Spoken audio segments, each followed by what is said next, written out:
What's up, guys? Thanks as always for supporting the show. It would mean a lot to me if you would take a second to scroll down and hit that subscribe button so you don't miss any more of our videos. Also, make sure you follow us all over social media so you don't miss any of our content or show announcements. On the Knicks front, before we get to our mailbag, to put it very simply, we can talk about what they want to do with the roster. I think Karl-Anthony Towns has proven pretty resoundingly to this point that he is a guy that has a certain ceiling. That ceiling is he's inconsistent as an offensive player and downright bad as a defensive player as the leverage and intensity of the situation gets higher later in the playoffs.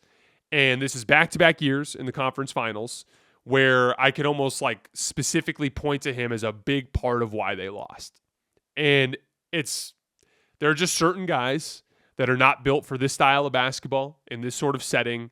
And to have a salary slot as large as Cat's for a player that is as damaging as he was, as they were just picking him apart on defense in this game.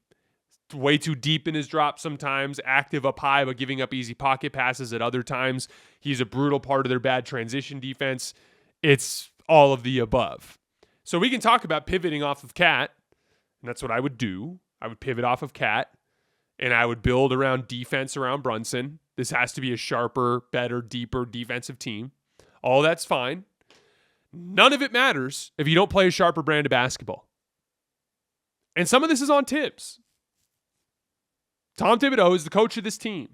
And by the sixth game of this series, his team looked like it had no idea how to handle the Pacers in transition. And it wasn't like, oh my God, they're pushing the ball up the floor and we're doing our job, but they're just putting us in a blender of quick transition action. No, these are wide open kick ahead, leak out dunks and wide open kick out threes. There is a reality with Tom Thibodeau that he trusts the top end of his roster so much, that he leans on them so heavily, that it's kind of impossible for him to be as detail-oriented as he needs to be. How could you be that detail-oriented when a guy's playing 40-something minutes a night?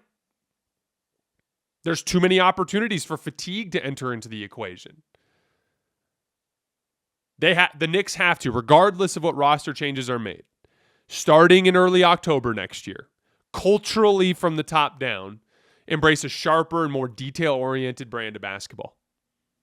You lost your opportunity to go to the finals this year because you were an undisciplined team, not because you didn't have the talent to hang with the Pacers.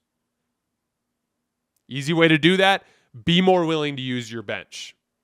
From day one, we're running a 9-10-man rotation. Here are our basic defensive principles. Does that mean you need to pick up full court all series or all season? No. But come up with some basic things. We are going to pressure the ball after half court at a bare minimum, because that is a easy way to just make ball handlers uncomfortable, which can have all sorts of trickle down effects in the game. In general, I think the Brunson, Bridges, OG Anunoby, specifically Hart, Bridges, and Anunoby are just so good in transition. You got to try to feed as many transition opportunities as possible, and you're going to do that with ball pressure. At a bare minimum, ball pressure at half court. At a bare minimum, a basic set of like 3 different coverages that you trust in man-to-man situations based with Brunson and with Cat or whoever it is that you bring back. And then attention to detail throughout the season, making sure that these are sharp so you don't have breakdowns taking place in the playoffs where like dudes are pointing at each other like, you're supposed to do this, you're supposed to do that. You looked like that all season. Not surprised that you looked like that when it came time to get the job done in the playoffs. There is an order of operations to being a champion, and it starts in October with attention to detail. It's mandatory. Tell me the time. Can anybody think of like a sloppy basketball team that won the title? The Celtics last year weren't sloppy. The Nuggets weren't sloppy in 2023. The Warriors weren't sloppy. The Bucks weren't sloppy. The Lakers weren't sloppy. That's literally a non-negotiable. You cannot get to the promised land if you practice playing sloppy basketball. So regardless of what the Knicks do this summer, that is a non-negotiable. They need a basketball culture reset. Either someone needs to sit down with Tibbs and be like, hey, dude, we got to change our approach. Stop riding everybody super high minutes, extend your rotation, and actually start holding these guys accountable to the details night in and night out throughout the regular season. That way we can be the best version of ourselves when we get to June. when we get to May.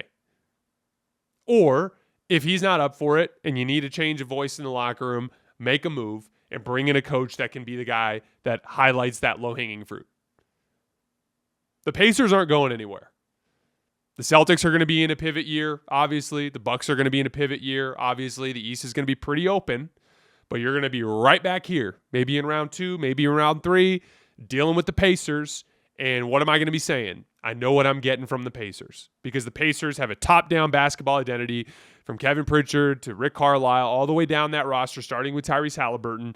This is the way they play. They don't cut corners. And so they are always the very best version of themselves. And that's why they're going to the finals.